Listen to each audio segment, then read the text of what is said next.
Okay, so what is the war on drugs?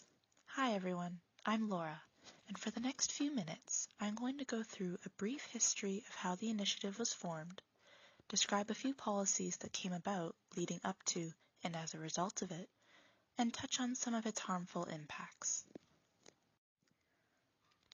As was previously covered in a recent lecture, since the early days of the United States, drugs have been used for recreational and medicinal purposes with far less existing stigma than modern day.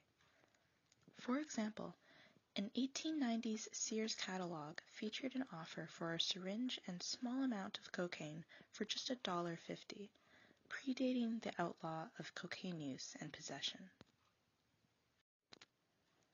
The first federal law to ban the non-medical use of a substance was the Smoking Opium Exclusion Act in 1909, which banned the possession, importation, and use of opium for smoking purposes. Through the decades, laws and taxes were gradually put in place depending on certain states, including the Harrison Act in 1914, which regulated and taxed production, importation, and distribution of opiates and cocaine, and other laws placing taxes on substances such as marijuana following the Prohibition era. Just under 2 years into Richard Nixon's presidency in 1970, he signed the Controlled Substances Act, which classified drugs into particular categories based on their medical application and risk of abuse, regulating those presenting a higher risk with little evidence of medical benefits, such as marijuana, LSD, heroin, MDMA, and more. This gradual restriction and policies against drug use takes us to June 1971, when President Nixon declared a war on drugs in the United States. It is defined as a government-led initiative aiming to stop illegal drug use, distribution, and trade by increasing and enforcing penalties for offenders. Through this initiative, Nixon was able to push through measures such as mandatory sentencing and no-knock warrants. Also, money was poured into increasing the size and presence of federal drug control agencies, which led to the creation of the Drug Enforcement Administration in 1973, which is responsible for tackling drug use and smuggling in the U.S. to this day. Between the years 1973 and 1977, 11 states decriminalized marijuana possession, and during the first year of Jimmy Carter's presidency, the Senate Judiciary Committee voted to decriminalize up to 1 ounce of marijuana.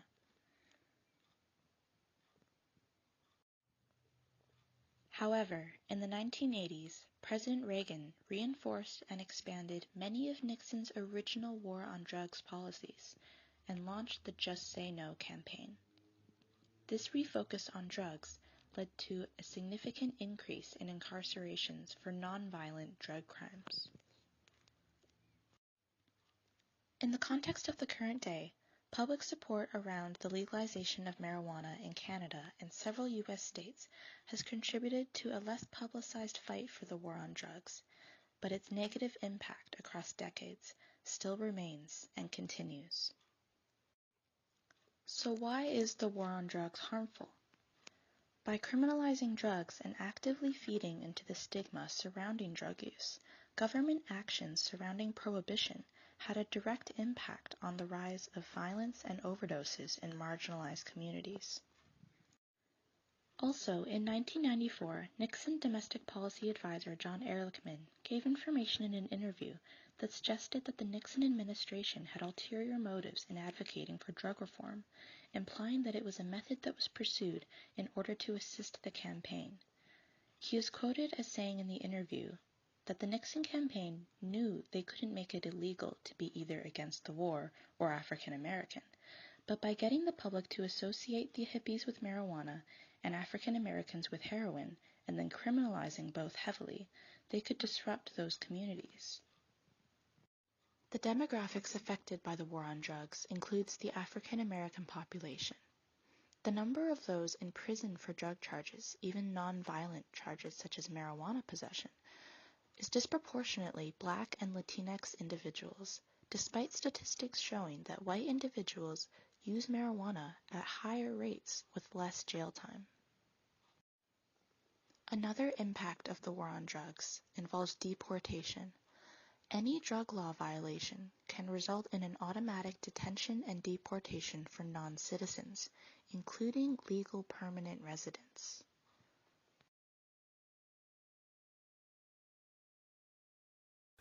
Over the years, people have had mixed reactions to a government's war on drugs, ranging from full-on support to claims that it has racist and political objectives. Because of these controversies, different countries, including Canada, have different approaches when it comes to the war on drugs. Hello everyone, my name is Cynthia and I will be discussing Canada's war on drugs, and will also check some countries who have controversial ways in dealing with their drug problem. In Canada, many Canadians report that they have used illicit drugs. At some point in their lives, 24% of Canadians have used one of the following drugs: cannabis, cocaine or crack, ecstasy, speed or methamphetamines, hallucinogens, and heroin. Due to popular opinion, medicinal use of cannabis was legalized nationwide on July 30, 2001. In Prime Minister Justin Trudeau's 2015 election campaign, he promised to push the legalization of marijuana. Thus, in October 17, 2018, the Federal Cannabis Act came into effect and made Canada the second country in the world, after Uruguay, to formally legalize the cultivation, possession, acquisition, and consumption of cannabis and its byproducts. Canada is the first G7 and G20 nation to do so.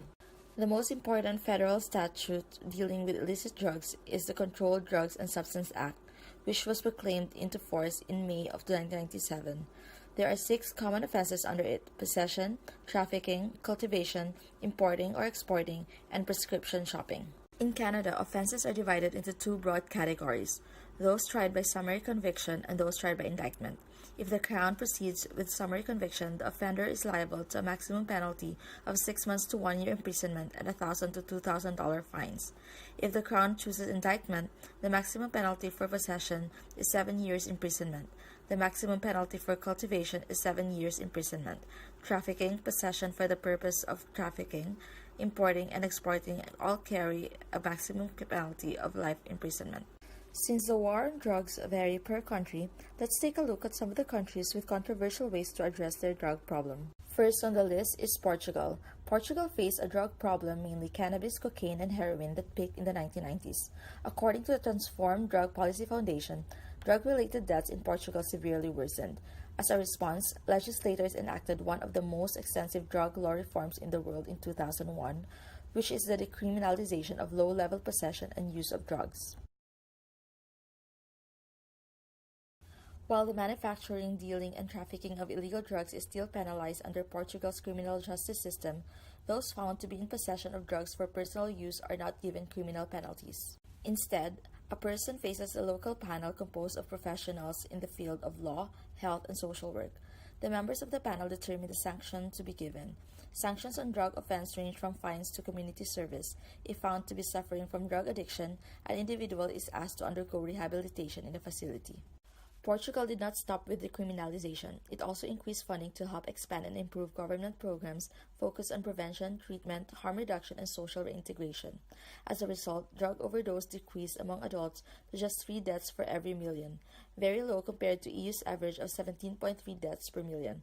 Meanwhile, more people have also sought treatment for drug addiction despite treatment being voluntary. Meanwhile, in Switzerland, they saw a huge increase in the number of dependent drug users of heroin by the end of the 1980s. Aside from the massive public information drives on the consequences of drug use, Switzerland's drug policy also focused on therapy and harm reduction. Under therapy, individuals suffering from drug addiction are given medical and psychological care.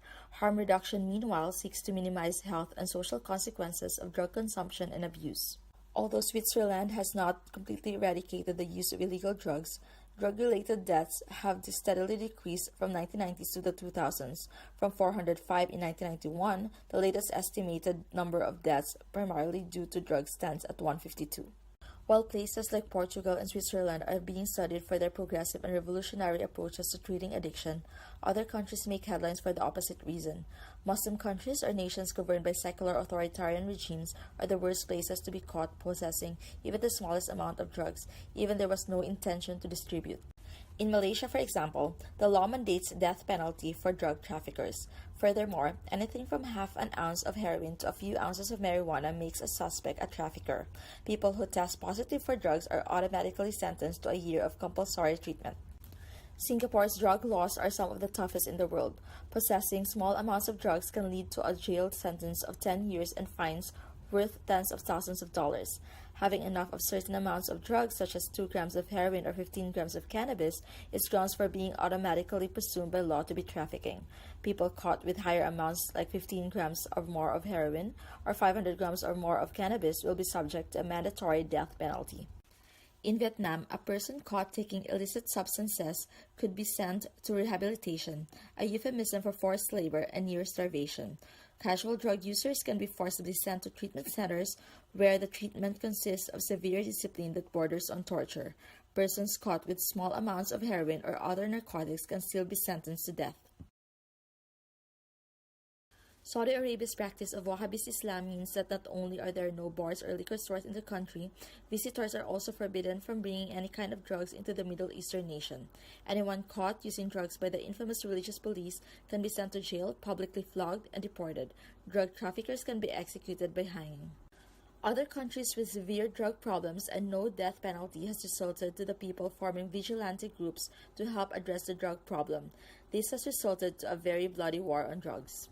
In Mexico, Mexican authorities have been waging a war against drug trafficking organizations for more than a decade, but with limited success. Thousands of Mexicans, including politicians, students, and journalists, continue to die in the conflict every year.